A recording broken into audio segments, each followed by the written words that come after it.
Insect Morphology. Part 2. Abdomen. The dorsal and ventral abdominal segments are termed terga, singular tergum, and sterna, singular sternum, respectively. Spiracles usually can be found in the conjunctive tissue between the terga and sterna of abdominal segments 1 to 8. Reproductive structures are located on the ninth segment in males, including the oediogus, or penis, and often a pair of claspers, and on the eighth and ninth abdominal segments in females, female external genitalia, copulatory openings and ovipositor. Modifications of the ovipositor. Sexual dimorphism. Female, note the long ovipositor. Male, 2 cerci at the end of between the cerci.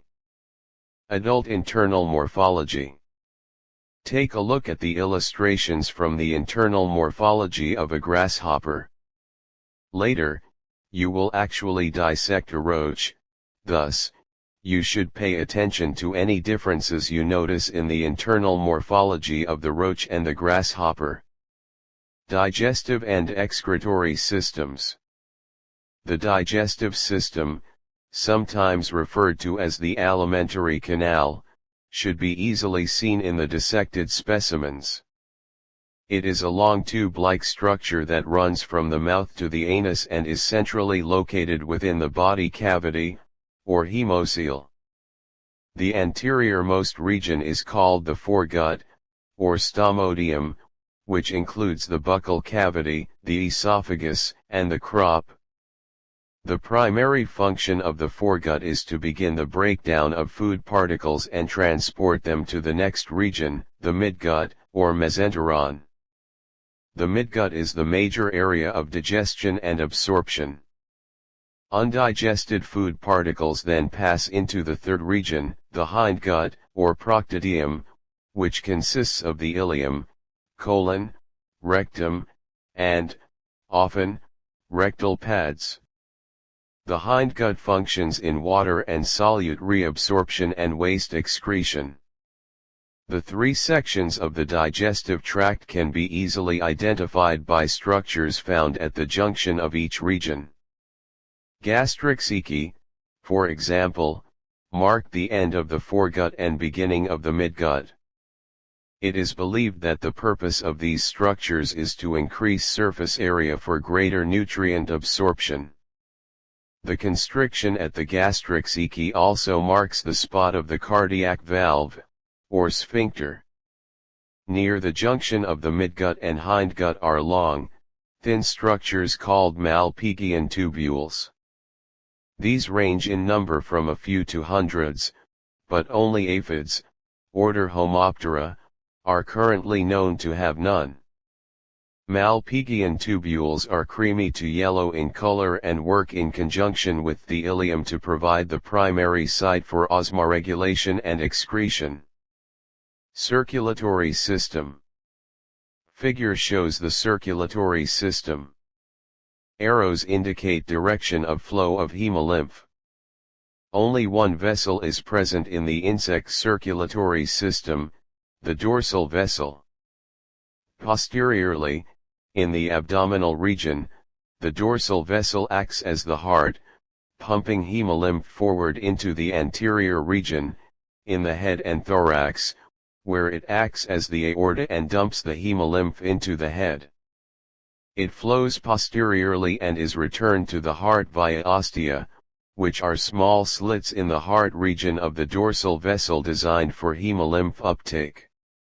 To view the dorsal vessel, examine the back, or dorsal region, of the insect's body cavity for a very thin line that runs longitudinally from the head to the tip of the abdomen. Use the grasshopper or specimen that was ventrally dissected, as dorsal dissections will likely mutilate the vessel. Do not be discouraged if you have trouble finding it on your specimen. The dorsal vessel is very, very thin. Compare your specimen to those of your classmates. Nervous system. To view the ventral nerve cord, examine the ventral region of the roach's body cavity, or specimen you performed the dorsal dissection on, for something that resembles a railroad track running from the head posteriorly to the abdominal region. The railroad track is made up of two nerve cords, connectives, that run longitudinally with a series of node-like ganglia. The anterior-most region of the ventral nerve cord is called the subesophageal ganglion. Just dorsal to that structure is the insect brain, or supraesophageal ganglion. Respiratory system. The insect respiratory system is made up of a series of tubes that originate from spiracles, openings of the exoskeleton that allow for gas exchange, and extend throughout the body. Internally, the tubes, or trachea, appear as thin white lines throughout the hemocoel and are particularly noticeable surrounding internal organs. Trachea deliver oxygen to internal organs and tissues. Two ways to distinguish the structures are color and location. Tracheae have a shinier appearance under the scope and may even appear silvery.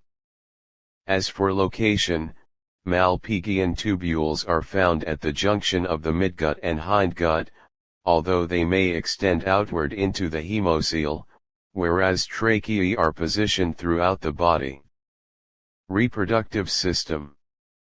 It is important to note here that variation among insect reproductive systems is great.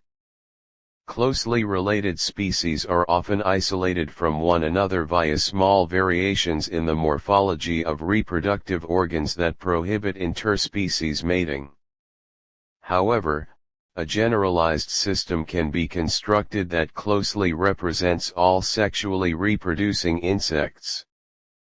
Do not be alarmed if you are unable to locate the indicated structures on your dissected specimens.